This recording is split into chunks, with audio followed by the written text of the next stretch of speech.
Hola, hola a todos, mi nombre es Adriana Charris y si tú me estás escuchando y me conoces, gracias por estar acá, gracias por el apoyo. Si me estás escuchando y todavía no me conoces, bienvenido. Déjame decirte que absolutamente nada es casualidad. Tenías que estar acá, así que espero que lo disfrutes. Quiero contarles que este podcast ha existido en mi cabeza por años. Bueno, realmente nació de la idea de un par de amigos quienes piensan que soy una buena contadora de historias. Y es que a lo largo de mi vida he transitado situaciones que me han hecho crecer muchísimo, aprender y de las cuales he salido victoriosa. Entonces he decidido que parte del propósito de mi vida es poner al servicio de quienes lo necesiten mis experiencias y mis aprendizajes en este maravilloso experimento llamado vida. Así que si este o cualquier otro episodio más de lo que sea que vaya a durar este espacio le suma a tan siquiera solo una persona diferente a mi familia y a mi grupo de amigos, por supuesto, entonces se habrá cumplido esa parte de mi propósito. Se preguntarán por qué se llama Lab de Vida. Y bueno, entre tantas de las cosas que he estudiado, estudié química pura. Y eso ha hecho que yo pase más de la mitad de mi vida dentro de un laboratorio. Y si hay algo que he aprendido en estos lugares es que un laboratorio no es un lugar donde todo sale bien. Es un lugar donde se prueba, donde se falla, donde se observa, donde se aprende y por supuesto donde se vuelve a intentar. Con los años entendí que la vida funciona exactamente igual. Todos estamos experimentando constantemente. O no es que probamos relaciones, probamos nuevos trabajos, probamos hábitos, probamos ciudades, probamos nuevas versiones de nosotros mismos. Y muchas veces, porque yo lo he hecho, hacemos exactamente lo mismo que otra persona hizo en el pasado y obtenemos resultados completamente distintos. Y eso es porque las variables experimentales son distintas, al igual que las personas. Por eso este podcast no nace para darte respuestas absolutas, no las tengo. Es una invitación simplemente a experimentar lo maravillosa que puede ser la vida. Y si les soy sincera, la verdad es que no tenía ni idea cómo arrancar el primer episodio. Tal vez estaba esperando estar lista o que llegara el momento perfecto o estudiar más, comprarme un micrófono súper espectacular, armarme un set, tener una musiquita de intro, no tengo ni idea. Así que si escuchan al perro del vecino, la moto, el auto que pasa o el pajarito, entiendan que esto es 100% orgánico. Si estás aquí entonces escuchando este podcast hoy, es gracias a una cadena enorme de decisiones que se tomaron, tanto de mi parte como de la tuya. Y de eso quiero hablarte precisamente hoy, porque decidir es una tarea constante, diaria, y a la cual además no podemos renunciar, pues no decidir también es una decisión. Tu vida y la persona que estás siendo ahora mismo es el resultado de todas las decisiones que has tomado en el pasado. Ya tú te encargarás de clasificarlas y de escoger si fueron acertadas o no. Decidir es elegir entre miles de opciones y eso requiere acción y manejar la incertidumbre que puede llevarte a tener ansiedad, pues sería un panorama totalmente nuevo, incierto. Decidir también significa renunciar, significa perder, dejar ir, soltar. Cuando tomas un camino, dejas miles de caminos atrás. Y además, eso también requiere que te vuelvas responsable. Y esa responsabilidad que se debe asumir es tal vez lo que nos frena a la hora de tomar una decisión. Pues asumir la responsabilidad de lo que hemos decidido implica que debemos nada más y nada menos dejar el papel de víctima. Pues cada acto tiene su consecuencia y nosotros mismos estamos eligiendo estos actos. Cuando no eliges o cuando no eres capaz de tomar una decisión, se esconde detrás una emoción y esa emoción generalmente es el miedo. Y yo creo personalmente que en la faz de la tierra no hay nada más poderoso que la fe, pues la fe es la certeza en lo invisible, en algo que no ves. Y esta idea convierte al miedo en algo superpoderoso también, pues el miedo también es fe, pero enfocado en lo negativo. Nuestro cerebro además está programado para sobrevivir, para protegerte. Por eso es que es más fácil pensar en el peor escenario o pensar en lo negativo primero. Quiero dejarte para que puedas además identificarlos algunos miedos que suelen estar detrás a la hora de tomar decisiones. El primer miedo puede ser miedo a decidir como tal, pues sabiendo que tengo miles de opciones, requiero confianza en mí mismo y además aceptar las posibles consecuencias y hacerte responsable con las mismas. Sostenerte incluso cuando los demás te juzgan, y por supuesto que eso no es fácil. Pero ojo, el miedo no siempre es malo, solo te pide que analices y que decidas con precaución. Permítete equivocarte y aprende, y lleva ese aprendizaje para las futuras ocasiones. El otro miedo puede ser el miedo al rechazo, el miedo al que dirán los demás. Y aquí entra en juego nuestro instinto animal, pues nos hace querer pertenecer a la manada. Esa es una necesidad más básica del humano, sentirse querido, apreciado y por supuesto reconocido.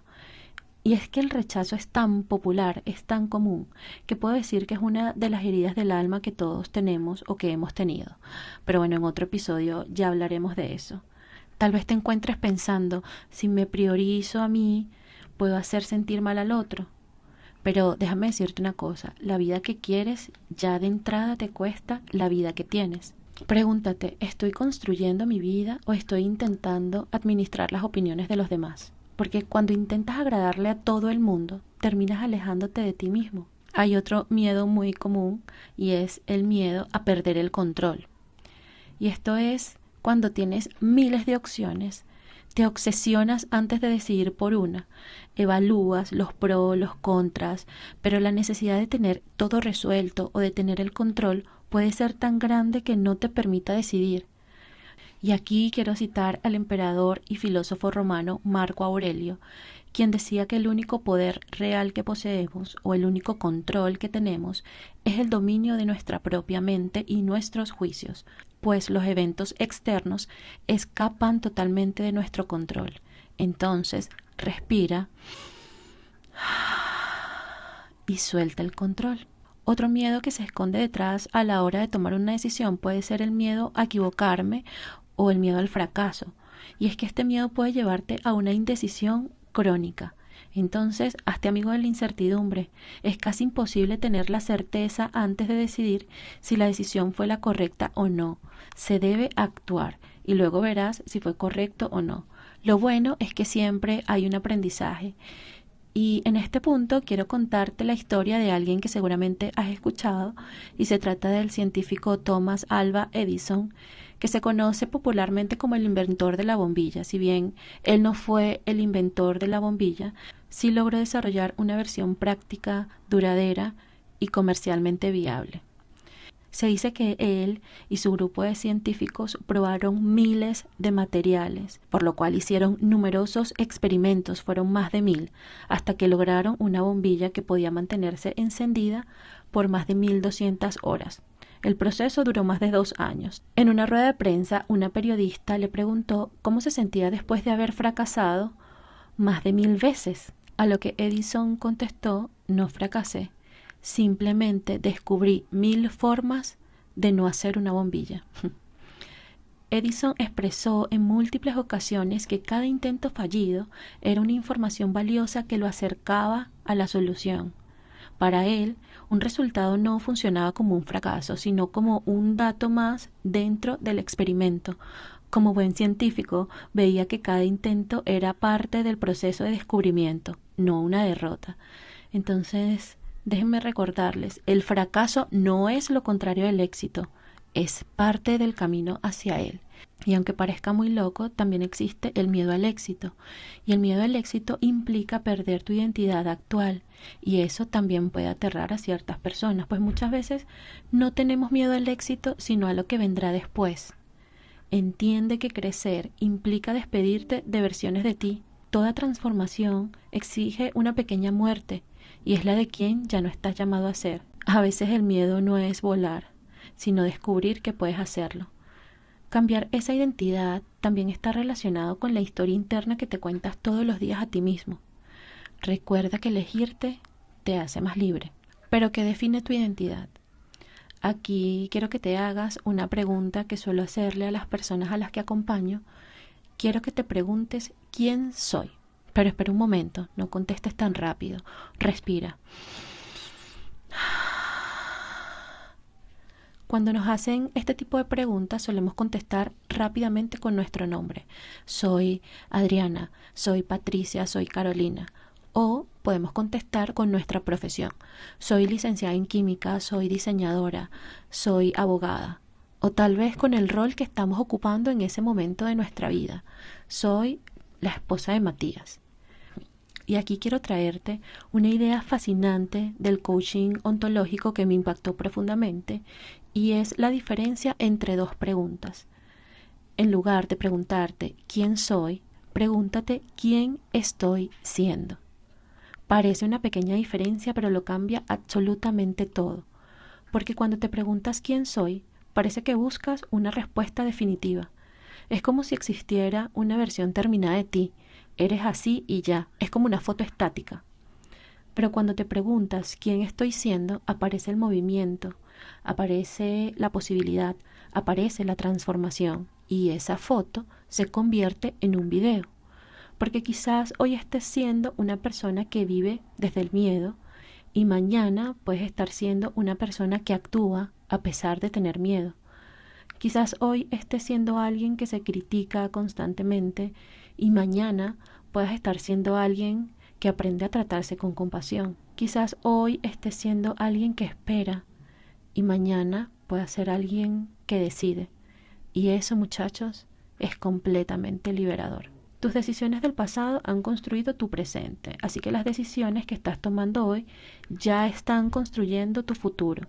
Si quieres cambiar algo y solo estás pensando en ese cambio, eso no es cambiar. Hay que accionar, hay que hacer algo. Y es que el simple hecho de tomar una decisión como tal implica primero un estado de precontemplación, que es cuando empezamos a darle vueltas al problema o a la situación que nos gustaría cambiar. Luego viene la contemplación, que es cuando somos conscientes de la necesidad de ese cambio. Luego la determinación, que es cuando ya decides que vas a hacerlo, voy por ello. Pero hasta ese momento no has hecho nada, solo pensar en el cambio, y eso puede llevarte años. Estas fases son puras fases de solo pensamiento, y hay gente que se conforma con eso. La fase contundente y decisiva es la fase de la acción. Debes accionar, y eso es lo que a veces cuesta. Yo personalmente pienso que a lo largo de la vida la gente se arrepiente más de lo que deja de hacer que de lo que hace. Pues lo que hiciste, aunque no te haya dado el resultado que esperabas, seguramente hubo un aprendizaje, hay información, hay datos para el siguiente ensayo. En cambio, la inacción te lleva a una falta de crecimiento en cualquier proceso. Y aquí quiero nombrar a uno de mis mentores favoritos, Brian Tracy, y él dice que si estás paralizado es porque tienes miedo de elegir, así de simple. La claridad no llega antes de decidir, llega después, y las personas no sufren por la falta de posibilidad, todo lo contrario. Sufren por un exceso de posibilidades que nunca convierten en actos, ideas que no ejecutan.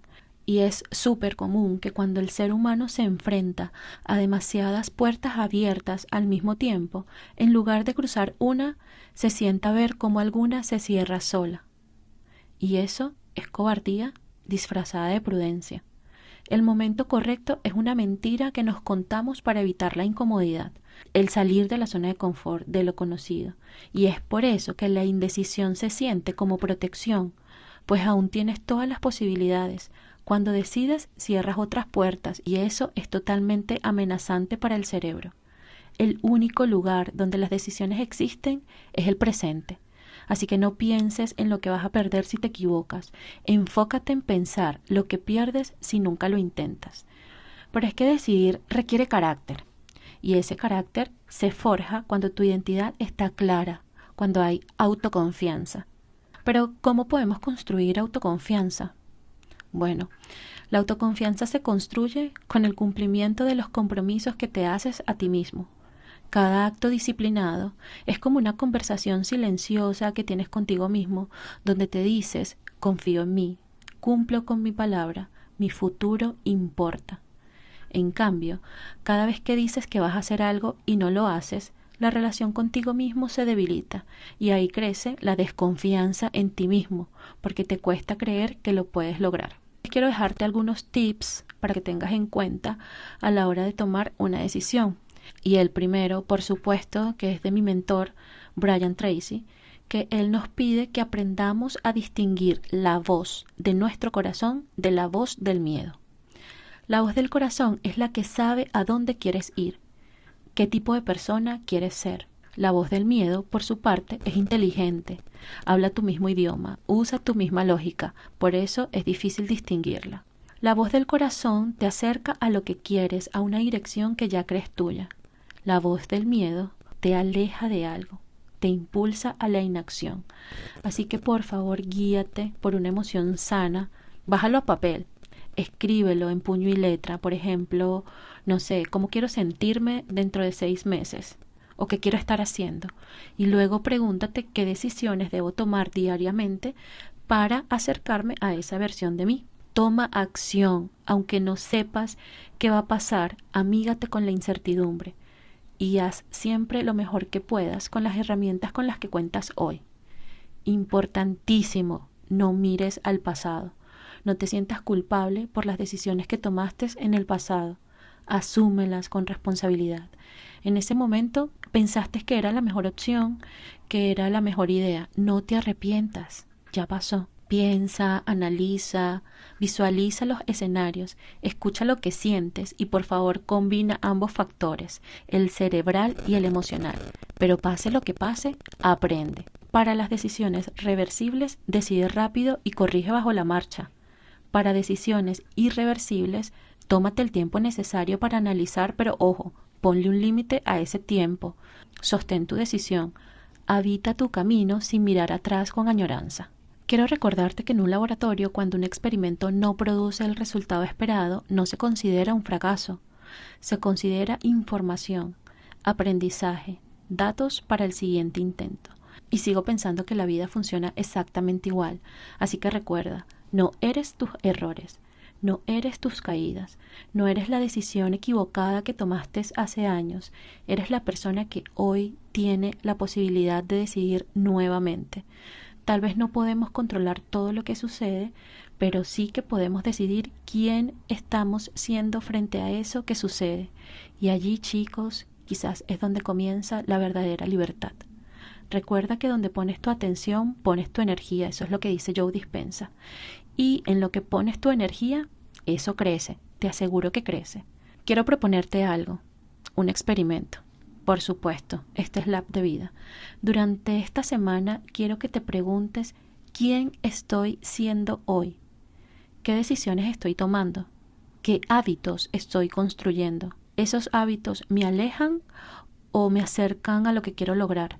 ¿Qué versión de mí estoy alimentando? Ojo, esto no es para juzgarte, no es para exigirte, es solo para observar, como lo haría un científico en un laboratorio, por curiosidad. Porque el cambio empieza cuando observamos. Y antes de que termine este episodio, quiero pedirte que abraces a la persona más importante de tu vida. Si nunca lo has hecho, abrázate a ti mismo, siéntete, amapúchate, bésate. Vive la vida, es hermosísima, experiméntala. Si hay algo de lo que compartí hoy que resonó contigo, te invito a formar parte de esta comunidad. Suscríbete al canal para que no te pierdas los próximos capítulos del Lab de Vida. Comparte este episodio con alguien que creas que necesita escucharlo y que le va a sumar. Y por supuesto que me encantaría leerte en los comentarios. Gracias por acompañarme en este primer episodio. Gracias por estar acá. Gracias por escuchar.